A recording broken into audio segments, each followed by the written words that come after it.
Салам достор. Демек, мен силер менен кайрадан кыргыз тили сабагы үстүндө жолугушуп турганыма абдан кубанычтамын. Демек, жаңы күн, жаңы ден, жаңы сабак. Бүгүнкү сабагыбыздын темасы кыргыз тилинин сөз түркүмдөрү. Даяр болсоңор, алдыга карай кеттик.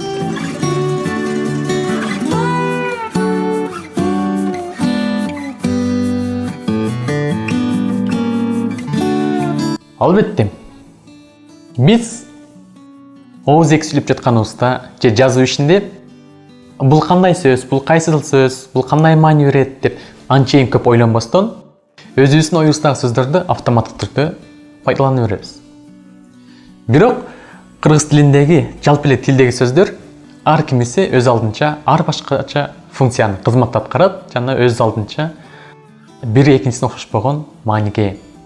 Маселен, айталы, кейбир сөздөр, кейбир сөздөрдүн тобу дейли, айрым сөздөрдүн тобу кайсы бир биздин курчап турган нерселердин, заттардын атын гана айтып коет.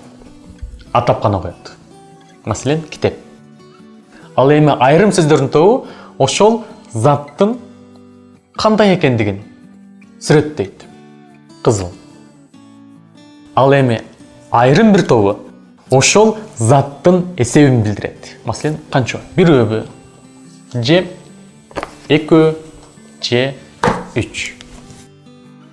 Ал эми айрым түрлөрү болсо, булар кандай кызмат аткарат?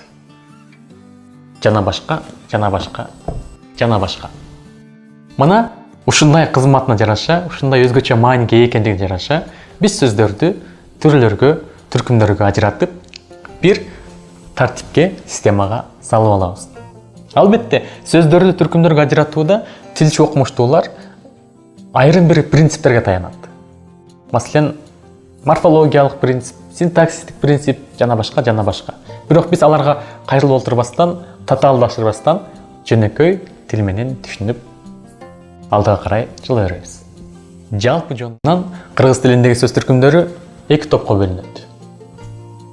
Биринчиси маани берүүчүлөр, экинчиси маани бербөөчүлөр. Маани берүүчүлөр катары зататооч, сынатооч, санатооч, ататооч, тактооч жана этиш кирет. Демек, 6 сөз түркүмү маани берүүчү сөз түркүмдөрүнүн катарын толуктайт. Ал эми маани бербөөчүлөргө кызматчы сөздөр кирет. Кызматчы сөздөр кайсылар? Албетте, байламталар, бөлүкчүлөр, жандооштор жана модалдык сөздөр. Ушул жерден аталыштарга токтолуп кетели. Анткени бир топ түшүнбөстүктөр болушу мүмкүн. Мына маселен маани берүүчүлөр жана маани бербөөчүлөр деп турат. Бул эки түшүнүк бири экинчисине салыштырмалуу гана ушундай аталат. Анткени карап көрөлү, эгер маани бербөөчүлөр десек, сөздөр такыр маани бербей калат деп түшүнүп калбоо керек да. Анткени сөз такыр маани бербей калса, эч кандай өзгөчө мааниге ээ эмес болсо, биз аны кантип пайдаланабыз? Эмне үчүн пайдаланабыз? Ал сөзсүз түрдө кандайдыр бир мааниге ээ болгондугу үчүн биз аны пайдаланабыз. Мисал алалы, ошол эле маани бербөөчү сөздөрдөн жандоочтун үчүн деген сөзүн алалы. Үчүн. Эми муну мисалга кошобуз. Элим үчүн жүрөк оорусун деген ырсабын алалы. Ушул жерде үчүн деген жандооч, маани бербөөчү сөз түркүмү. Үчүн деген сөздү алып таштайбыз. Эми окуп карап көргүлө. Үчүн деген сөздү алып таштаганыбыздын натыйжасында сүйлөмдө логикалык байланыш, маани жоголду десек болот. Демек, булар дагы мааниге ээ. Ар бир маани бербөөчү сөздөрдү алып мисал келтире берсек, булар дагы сөзсүз мааниге ээ экендигин тактап билип алууга болот. Дагы кайталайм, булар бири экинчисине салыштырмалуу гана маани берүүчү жана маани бербөөчү деп аталат. Эми айырмасы эмнеде? Эмне үчүн мындай айырмаланат? Албетте, бул жерде критерийлер көп, бирок биз биринчисине гана токтолобуз. Мисалы карагыла, маани берүүчү сөздөрдөн алалы. Маселен, ушул эле китеп. Китеп. Суроо беребиз. Эмне? Китеп? Эмне? Эмне? Китеп. Кандай? Кызыл. кандай, төрт бурчтуу. Демек, бул маани берүүчү сөз түркүмүнө кирген зат. Суроо берип жатабыз, суроого жооп болуп жатат. Ал эми маани бербөөчү сөз түркүмүнө кирген бир сөздү алалы. Мисалы, байламта менен, жана. Эми менен деген сөзгө өз алдынча турганда, жеке турганда суроо беребиз. Ойлонуп көрдүңөрбү? Демек, суроо бере албайбыз. Болбосо жана дегенге. Буга дагы эч кандай суроо бере албайбыз. Демек, ушул барыбызга жөнөкөйрөөк түшүнүктүү болсун үчүн ушул жерден байкадык.